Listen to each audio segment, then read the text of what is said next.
Madame, Monsieur, bonsoir et bienvenue dans ce journal. La cérémonie des remises et reprises ce mercredi 12 juin 2024 à la primature.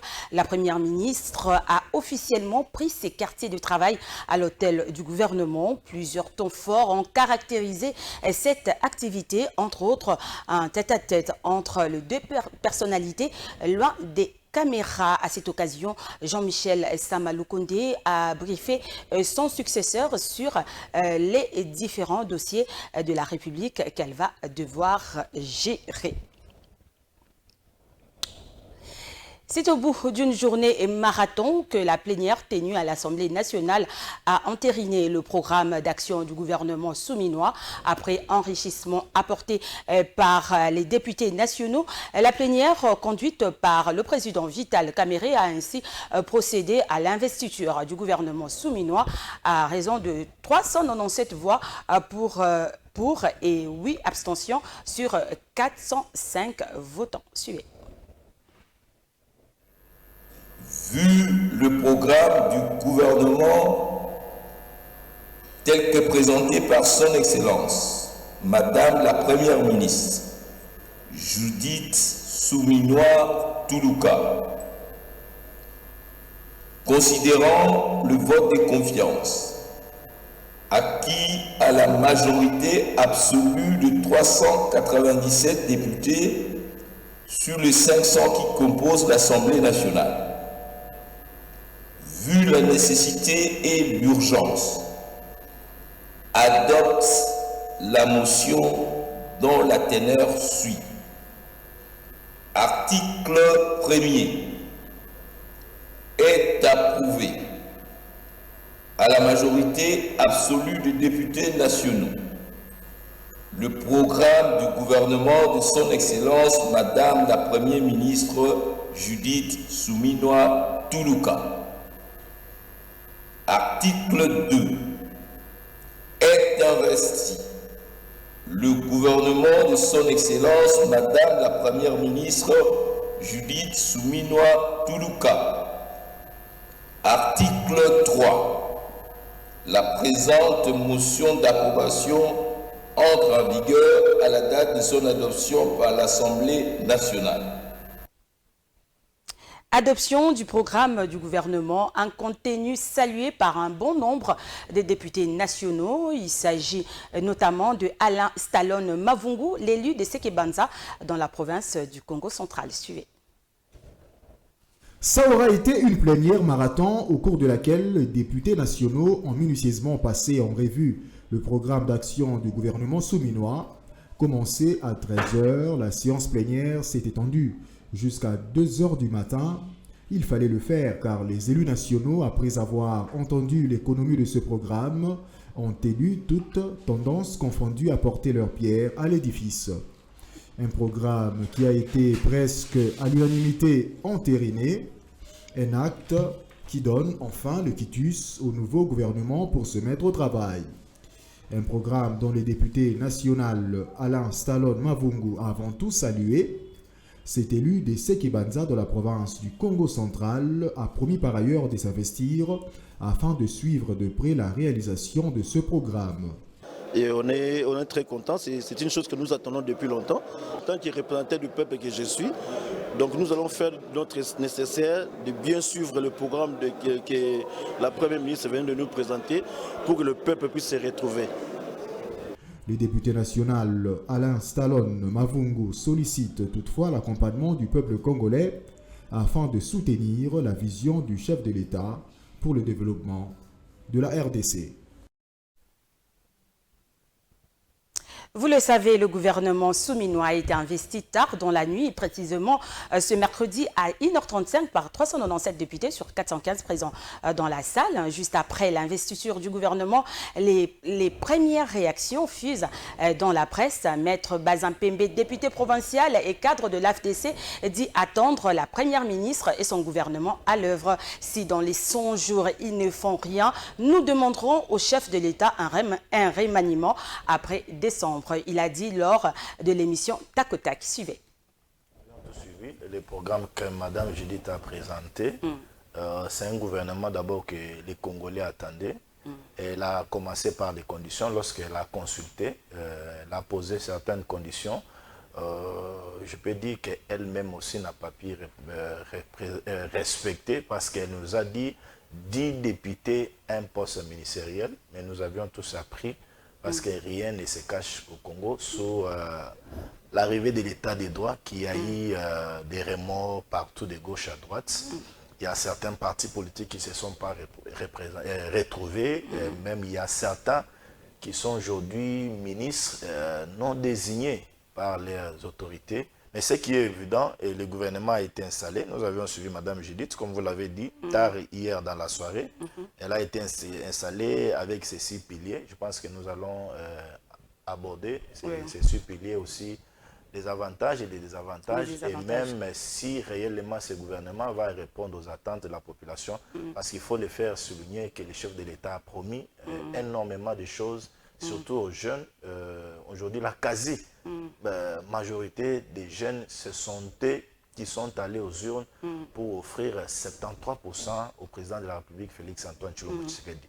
Le pouvoir est redevable, donc le chef de l'État est redevable à nous, jeunes, en nous donnant les emplois et nous espérons que cela va se réaliser. Elle a répondu à certaines préoccupations de nos élus, c'est pourquoi ils ont été investis. L'essentiel, madame, pour les Congolais, c'est de voir ces gouvernements à l'œuvre et répondre aux attentes des Congolais. C'est l'essentiel. Je l'ai dit ici d'entrée en jeu. Le chef de l'État est allé pendant la campagne. Il a promis d'énormes choses aux Congolais. Et donc nous attendons Mme Judith avec son gouvernement à l'œuvre. Et je l'ai dit, madame, nous les observons d'abord pour 100 jours. S'il n'y faut rien, en tout cas, nous serons les premiers à demander au chef de l'État, après décembre, de remanier, si avoir la Judith, on peut aller. Le retour de la paix dans l'Est de la République démocratique du Congo, la création des emplois, le social de peuple, autant des attentes de la population à l'égard du gouvernement de la première ministre Souminois, investi depuis 24 heures. Les Kinois se sont exprimés au micro de Peter Nufila. Suivez. Par rapport à la certaine sécurité à l'Est de notre pays, ce sont nos frères congolais. Nous, notre souci, c'est que nos frères congolais à l'est de notre pays, tous ont paix moko ya malam. Pas tout ça, paix moko qui est à la momentanément, va négocier les lois et puis le béliqué, lobby une guerre au nord. Notre souci est qu'à l'est de notre pays, Kimia et Zonga. Alors, à part la guerre, tous les pays ont traversé un moment difficile, c'est-à-dire économiquement qui est stable. Social et économique très compliqué. Ici, dans la ville de Kinshasa, journalistes sont au courant. Problème à transport, ils ont créé problème au Congo du matin. Le matin, les transports ont pris nango, les après-midi on a pris, n'a pas quoi pris. Vraiment, ils ont dérangé tout. Mes attentes sont multiples. Voyant que le gouvernement Judith a été investi hier, j'ai beaucoup d'attentes. Entre autres, j'aime voir beaucoup de choses changer. Par exemple, la réhabilitation des routes qui sont dans un état délabré. Ça fait des années. La hausse des taux de dollars, aussi d'autres biens. Toujours pesa bango lisusu chance donc nzambe azana bango malobo bon balobi pona ya obungisa mboka beba na ko salela maloba na bango toza mposa omona mboka ekende liboso quand même social na biso ekende liboso po tolingaka mboka na biso tozozela d'abord vie sociale ya peuple azolela désordre nyonso omoni oyo mututu azoluka nano esika nini akolukela mwa matembela bana me matembela yango ezomonana te ebele batanga te basala misala ya maboko par exemple koteka matembele ndunda mai yaou etc. Na biloko wana nyonso gouvernement abongisa mboka eza na position ya bien te mboka eza na leta te so bimi awo teki mwa mai wana polisi ayi abotoli mbongo. Toujours de la gouvernement ebongisa makambo échangé misala eya tout à la vraiment à l'aise.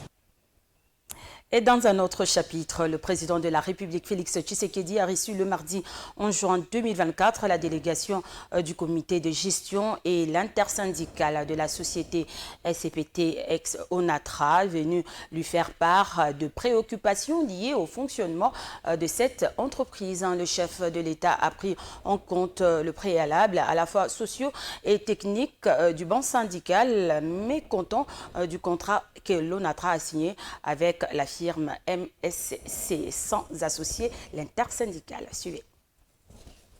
Longtemps considéré comme le fleuron de l'économie congolaise, l'Office national de transport ONATRA connaît depuis plusieurs décennies plusieurs dysfonctionnements. C'est dans les soucis de booster cette entreprise et de mieux comprendre les problèmes internes que le président de la République, Félix Antoine Tshisekedi Tshilombo, a reçu ce mardi dans la soirée une forte délégation du comité de gestion et de syndicalistes de l'ONATRA. Après les exposés de chaque parti, le chef de l'État a donné des pistes de solutions saluées par la direction générale. Nous avons été reçus par le président de la République au sujet de la modernisation des activités de l'ONATRA, notamment en ce qui concerne le port maritime et les chemins de fer. Nous et les partenaires sociaux, nous avons rencontré le chef d'État pour qu'il nous donne la directive et que nous apportions aussi notre contribution pour que ces contrats que nous allons avoir avec des partenaires soient des contrats gagnant-gagnant. Nous allons reprendre des discussions avec des partenaires pour éclaircir la situation. Tous les points d'ombre vont être éclaircis et pour qu'on puisse mettre en œuvre les projets de modernisation de nos ports et notre chemin de fer. Satisfaction également du côté des syndicalistes qui estiment que leur voix a été entendue par le père de la nation.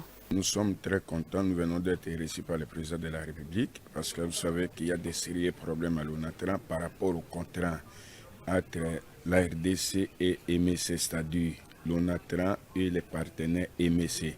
C'est un contrat que l'intersyndical, les bas syndicales, nous n'étions pas associés ni de près ni de loin. Et nous sommes opposés par rapport à ces contrats. Et le président de la République vient de nous accorder une audience. Nous venons de discuter. Les préalables du bas syndical sont pris en compte par le chef de l'État. Je crois que le DG l'a bien dit, les discussions sont en cours.